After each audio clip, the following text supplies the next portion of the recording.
গাছগুলোর ডালপালাগুলো অনেক বড় হয়ে গিয়েছিল। কিছুদিন আগে একটা ভিডিও করেছিলাম না, আজকে একদম সবগুলো গাছকে হচ্ছে বেঁধে দিয়েছি। একদম একটাও ডালপালা কাটিনি, শুধু একটা গাছকে, এই যে বড় মানি প্ল্যান্ট গাছটাকে ছাঁটাই করে দিয়েছি, আর বাকিগুলোকে সুন্দর করে পেঁচিয়ে পেঁচিয়ে এই যে বেঁধে দিয়েছি। এই যে এটাকে বেঁধে দিয়েছি, মানে সবগুলো। এই যে এই জেট প্ল্যান্টটাকেও একটু হালকা করে বেঁধে দিলাম। এই যে এটাকেও সুন্দর করে, এগুলো দেখতে এখন অনেক সুন্দর লাগছে।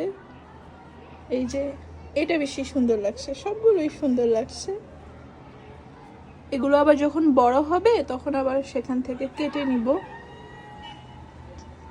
এই যে এগুলো, এই যে এই মানি প্ল্যান্ট থেকে যে পাতাগুলো আসছে না, সেগুলো দিয়ে আমি আবার আলাদা করে সুন্দর করে টব বানিয়ে নিয়ে আসি।